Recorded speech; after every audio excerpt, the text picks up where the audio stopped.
Welcome back नाजरीन। हमेशा बात की जाती है ऑर्गेनाइज क्राइम के हवाले से, लेकिन पुलिस सर्विस की अगर बात की जाए तो वहां से सदाएं बुलंद होती हैं। क्राइम पर काबू पाने के लिए कोशिशें करते नजर आते हैं। कहीं पर हम ये भी देखते हैं कि एडिशनल आईजी प्रेस कॉन्फ्रेंस करते हैं और अफसोस का इजहार करते हैं कि भाई हमारी स्ट्रैटेजीज जो है वो फेल होती नजर आ रही हैं। फिर शाहीन फोर्स उतार दी जाती है 200 ट्रेंड कमांडोज की या एहलकारों की बात कर ली जाए कि वो शार्प शूटर्स भी होते हैं, हाईली ट्रेंड होते हैं, लेकिन फायदा कहां नजर आ रहा है? कहीं पर कोई प्रोग्रेस नजर आ रही है स्ट्रेटेजिक प्लान की, या फिर ये भी बेसुस साबित हो रहा है? डिस्ट्रिक्ट वाइज अगर मैं बात करूं तो डिस्ट्रिक्ट कोरंगी के अंदर अभी इस वक्त जराइम बेकाबू है और ये जिन बोतल से बाहर तो हमेशा था, इसको बोतल के अंदर दोबारा से काबू में करने के लिए अगर एसएसपी बशीर साहब की, मेमन साहब की बात की जाए तो वो भी नाकाम नजर आते हैं। और फिर जराए कुछ यूं भी बताते हैं कि डीआईजी ईस्ट मुकद्दस हैदर साहब और एसएसपी कोरंगी के अंदर ठन चुकी है। वो ठन चुकने का जो मामला है वो कुछ स्टेशन हाउस ऑफिसर्स के लिए हो चुका है। जीत हमेशा बड़े ऑफिसर की होती है। इन तमाम चीजों से आगे बढ़ें अगर, और कराची पुलिस के सिपह सालार की बात करें तो वो क्यों इन तमाम मामलों को सीरियसली नहीं ले रहे, इस पर आज गुफ्तगू करेंगे। Chief reporter Asad Zaidi on call मौजूद है। असद, डिस्ट्रिक्ट कोरंगी का इस वक्त क्या मामला है? तमाम जो थाने वहां पर मौजूद हैं, फिर चोरी डकैती कत्ल होता दिखाई देता है, सीसीटीवी फुटेज भी मौजूद होती है, स्टेशन हाउस ऑफिसर्स की गफलत भी होती है, फिर उसके बाद जब केस चलता है तो इन्वेस्टिगेशन ऑफिसर्स की भी गफलत होती है। इन तमाम चीजों पर क्यों नहीं स्टेप लिया जा रहा? बिलाल, देखिए, सबसे पहले तो कराची के अंदर इस वक्त जो आलम है इसमें हर शख्स परेशान दिखाई देता है। आप अगर एक तरफ आम शहरियों की बात कर लीजिए या फिर आज ही होने वाले एक और वाक्य की जिसमें तस्वीर महल चौकी इंचार्ज भी जख्मी हुए और वो डिफेंस के एरिया में जख्मी हुए, इसी तरीके से उनसे जो है उनका लाइसेंस पिस्टल भी छीन कर डकैत चले गए। तो ऐसे बहुत सारे वाकयात जो गुज़िश्ता कई दिनों से रिपोर्ट किए जा रहे हैं और उसमें कोरंगी, पूरे शहर में कोरंगी और ईस्ट सरे फहरिस्त दिखाई देते हैं। और कोरंगी का आलम तो यूं हो गया जैसा आपने भी कहा कि जब एडिशनल आईजी कराची की मीटिंग हुई तो उसके बाद डीआईजी और एसएसपी कोरंगी की मीटिंग के बाद अहवाल ऐसा था कि 3 एसएचओज की तब्दीली, उनको सस्पेंड कर दिया गया। जबकि अगर मैं आपको ये हकीकत भी से भी रोशनास कराता चलूं कि जब एक इस मीटिंग के अंदर पूछा गया कि जी कोई ऐसा एसएचओ है जो अपना जो है वो पुलिस स्टेशन छोड़ना चाहता है, तो कोरंगी डिस्ट्रिक्ट के 10 थानों में से एक एसएचओ ने हाथ खड़ा किया और कहा कि मुझे आप अगर रिलीफ कर दें तो बहुत मेहरबानी है, क्योंकि मेरे लिए काम करना बहुत मुश्किल हो रहा है। वो साहब कौन है? ये बड़े मजे में एसएचओ और कराची की बेशतर बड़े जो पीएस हैं उसमें अपनी जिम्मेदारियां निभाते रहे और सिर्फ 3 दिन कबली जमान टाउन में उनकी तैनाती हुई थी, कुछ रोज कह लीजिए, लेकिन इसके बावजूद वो दिल बर्दाश्ता हो गए। देखिए बिलाल, जब कोरंगी की बात करेंगे तो पॉलिसीज की बात करेंगे, ठीक है। जब कोरंगी के अंदर डकैतियों की बात करेंगे तो पॉलिसीज की बात करेंगे। हमने बार इसी प्रोग्राम में एसएसपी कोरंगी से कहा कि आप कॉम्बिंग ऑपरेशंस डिजाइन करें अगर डिस्ट्रिक्ट कोरंगी को आपने महफूज बनाना है। फिलहाल कोरंगी में आने के लिए तमाम रास्ते जो है वो पुल के जरिए, यानी कि जब तक ब्रिज एक्टिव है तो वहां से कोरंगी में आ सकते हैं। सिर्फ वाहिद जो कोरंगी को मलीर ऐसी जगह है जहां से आप आ सकते हैं दाऊद चौरंगी से, 89 से या मलीर के मुलहका इलाके। और सबसे ज्यादा जो डकैती मुज़ाहमत पे लोग इस वक्त कत्ल हो रहे हैं या ज्यादा डकैतियां सामने आ रही हैं, वो भी इन्हीं मुलहका इलाकों में ही आ रही हैं। जब डकैत एक एरिया से दूसरे एरिया में फौरन से रूपोश हो जाते हैं। इसके लिए स्ट्रेटेजी बनाने की जरूरत थी। इसके लिए एसएसपी कोरंगी को एसएसपी मलीर इरफान बहादुर साहब के साथ बैठकर दोनों अफसरान को सर जोड़ने की जरूरत थी कि क्यों काबू नहीं पा सक रहे उन डकैतों पर जो फौरन से आनन फानन गायब हो जाते हैं इन इलाकों के अंदर। लेकिन हमने देखा कि अब तक कोई हिकमत अमली सामने ना आई और जब बहुत ज्यादा दबाव पड़ा एसएसपी कोरंगी पर तो उन्होंने उस दबाव के पेशे नजर 3 एसएचओज को सस्पेंड किया और फिर उनकी जगह 3 नए लोग तैनात कर दिए गए। बिलाल, मैं आपको ये भी बताता चलूं कि जहां एक तरफ लोग अपनी जान से जमान टाउन में गए, दूसरी तरफ इससे पहले अवामी कॉलोनी में गए और फिर इसके बाद 72 लाख रुपए की गुज़िश्ता 3 दिन पहले डकैती, उसके फौरन बाद उसी जगह पर बेकरी में आकर डकैती, यानी कि इतनी दीदा दिलेरी के सुबह उसी जगह बैंक को लूटा और हफ्ते के रोज, और फिर उसके फौरन बाद वहीं पे बेकरी को लूटा और उसके फौरन बाद हमने देखा उससे कुछ कदम के फासले पे एक निजी सुपर स्टोर के कैश जो मैनेजर था उससे 11 लाख रुपए छीन लिए गए। तो ये कोई डकैतियों का गिराफ कोरंगी डिस्ट्रिक्ट के अंदर इस तरह बढ़ रहा है जिस तरह डेंगू वायरस से इस वक्त पूरे शहर में फैला हुआ है। ठीक है। और इसकी रोकथाम करने के लिए जहां डेंगू का स्प्रे किया जाता है तो इसका भी कुछ स्प्रे होना चाहिए।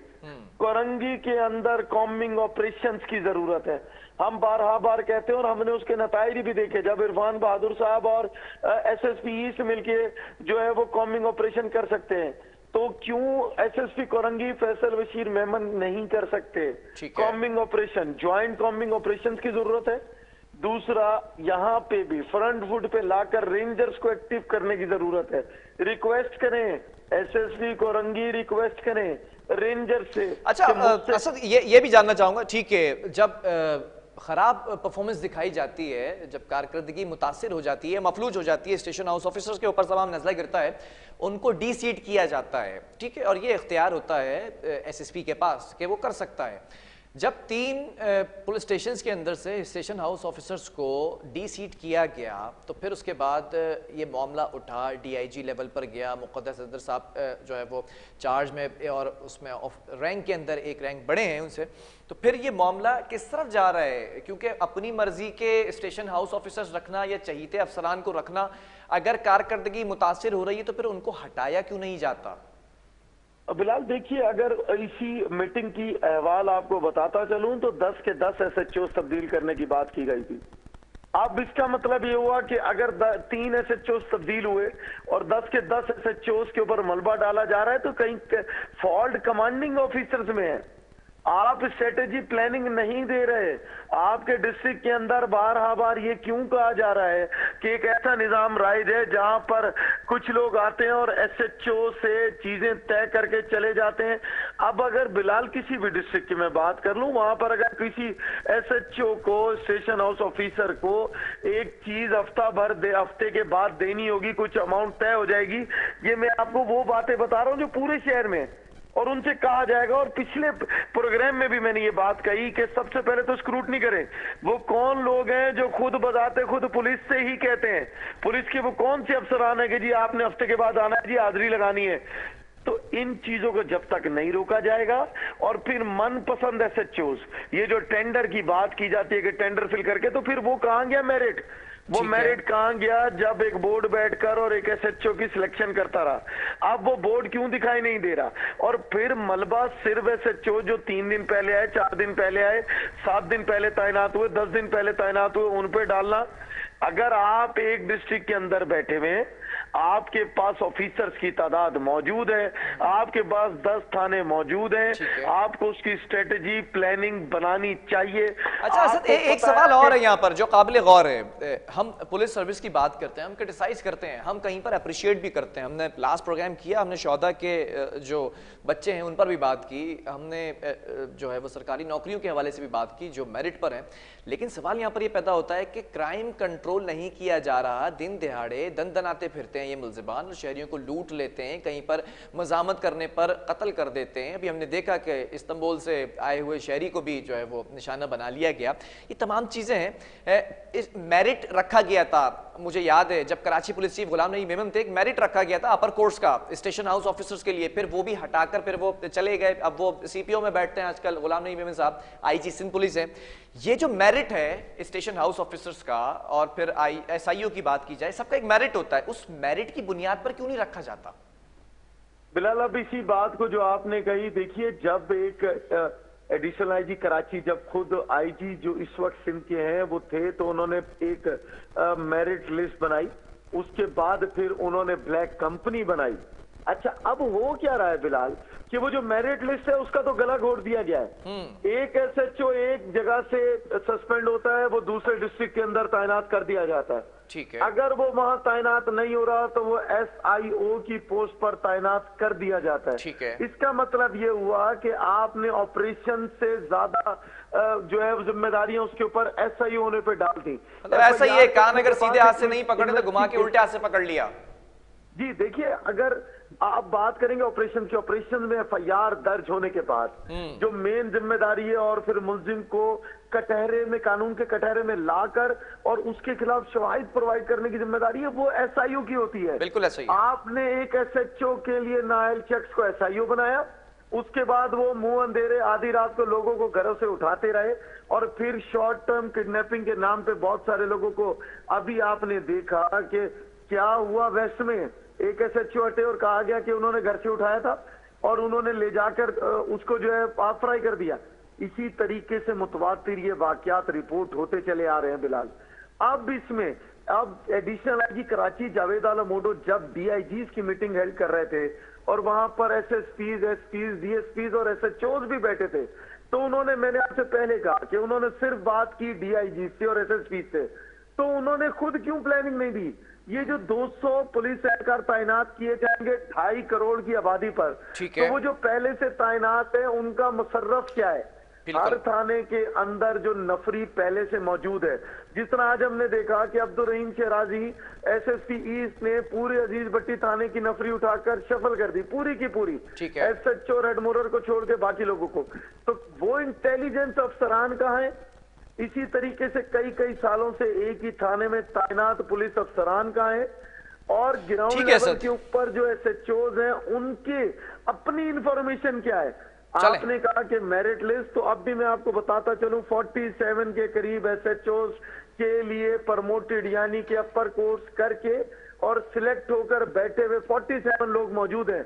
पर आप ये देखिए कि नए नाम कहीं सामने नहीं आते। ठीक है। मुतवातिर वही पुरानी नाम, जगह बदल बदल के, चेहरे वही और एरिया तब्दील कर करके हमारे सामने आते हैं। और उसके बाद हम ये देखते हैं कि जब कहीं पर क्राइम का ग्राफ बढ़ता है तो ये क्यों नहीं पूछा जाता कि स्पेशल ब्रांच क्या कर रही है?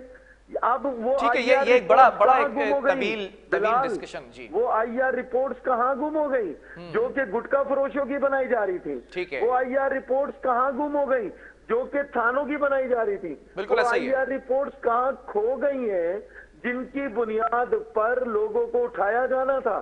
ठीक है। अब वो कहाँ गई लिस्ट है जो थाने की बुनियाद पे बनाई गई थी उन लोगों के खिलाफ जो ऑर्गेनाइज्ड क्राइम में मुलविस हैं या वो हैबिचुअल क्रिमिनल्स हैं, वो आदि मुजरिम है? ठीक है, कहाँ चले गए? मुझे एक कमर्शियल ब्रेक की तरफ जाना है। मैं इसके ऊपर बड़ी डिटेल गुफ्तगू होगी क्योंकि ये एक बड़ा अलग टॉपिक है और इसके सवालात, ये जो सवालात हैं जो असद जैदी ने उठाए हैं, ये जवाबात देने होंगे कराची पुलिस चीफ को। वक्फा लेंगे, इसके बाद ओवरऑल कराची की सिचुएशन पे बात करेंगे। और इस वक्त बड़ी अजीब सूरत हाल है और एक खौफ बैठ चुका है शहरियों में क्योंकि 7 रोज़ में 9 शहरी कत्ल कर दिए गए। वजह क्या है, किस तरह से कत्ल किए गए, तमाम चीज़ें आपको बताएंगे वक्फे के बाद।